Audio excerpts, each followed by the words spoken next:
राम राम। ओम नमः शिवाय। कई बार हम थोड़ी सी शिक्षा ग्रहण करके इतना अहंकार के मद में डूब जाते हैं कि हम अपना बुरा भला कुछ भी नहीं समझ पाते। किसी देश में एक राजा थे। उन्हीं के राज्य में एक विद्वान पंडित रहते थे। राजा उनको बार बार अपने दरबार में बुलाते और उनसे शास्त्रार्थ करते। पंडित जी बहुत ही निपुणता से उनके हर प्रश्न का उत्तर देते। एक दिन जब पंडित जी से बहुत देर बात हुई, तब राजा ने कहा, पंडित जी, आप इतने विद्वान हैं, लेकिन आपका पुत्र कितना मूर्ख है, जिसको सोने और चांदी का भाव ही नहीं पता। वो बताओ कैसा विद्वान हुआ? आप जैसे ब्राह्मण का पुत्र होकर इतना नालायक, इतना बुद्धिहीन कैसे? पंडित जी को बड़ी ग्लानि हुई कि मेरा पुत्र ऐसा कैसे हो सकता है। पंडित जी घर गए, अपने पुत्र को बुलाया और कहा कि आज भरे दरबार में राजा ने मेरा अपमान किया है, तुम्हारी मूर्खता पर मेरा ये हाल हुआ है। उनके बेटे ने पूछा, आप बताइए पिताश्री, बात क्या हुई? तब पंडित जी ने राजा की पूरी बात बताई कि तुम्हारे बेटे को सोने और चांदी के भेद नहीं पता, उसका भाव नहीं पता। पुत्र ने अपने पिता का हाथ पकड़ा और अपने कमरे में ले गया। उसमें एक संदूक रखा था। उस संदूक को खोला तो पंडित जी ने देखा वो संदूक चांदी के सिक्कों से भरा हुआ था।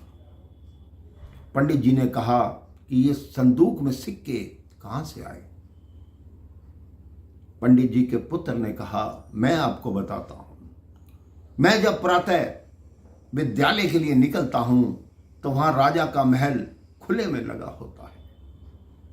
राजा मुझे छेड़ने के लिए रोज बुलाते हैं। एक हाथ में स्वर्ण का सिक्का होता है, एक हाथ में चांदी का सिक्का होता है।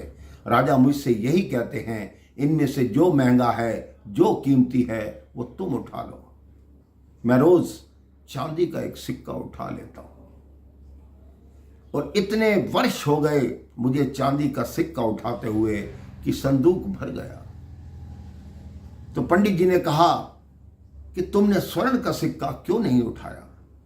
उनके पुत्र ने क्या उत्तर दिया? उसने कहा, अगर मैं स्वर्ण का सिक्का उठा लेता तो राजा अगले दिन से वो खेल बंद कर देता। इसलिए मैंने चांदी का सिक्का उठाया कि मुझे मूर्ख समझकर ही सही मेरी सहायता तो करता जा रहा है। इसलिए इतने वर्षों से उन्होंने मुझे चांदी के इतने सिक्के दिए। वो अगर मुझे मूर्ख कहते हैं तो मुझे स्वीकार है। पंडित जी के मन में ये बात बहुत अच्छी से तरह बस गई। उन्होंने कहा, तुम मेरे साथ चलो। जिस सभा में मेरे पुत्र का अपमान हुआ है, उस राजा को जाकर बताएंगे कि मेरा पुत्र कितना बुद्धिमान है। पंडित जी अपने पुत्र को लेकर उस राजा के पास गए, राजा को सारी बात बताई।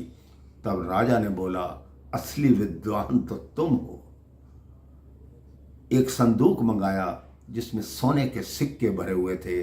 वो उस बालक को दिया और उसको अपने दरबार में कार्य पर रख लिया कि आज के बाद तुम हमारे सलाहकार नियुक्त किए जाते हो।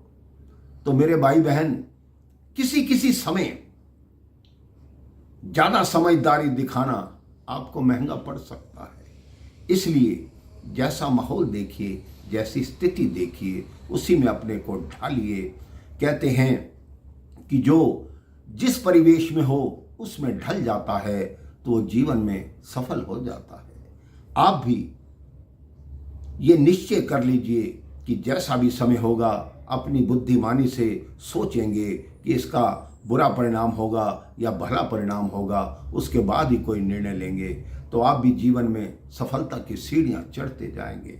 राम राम, जय श्री राम, ओम नमः शिवाय।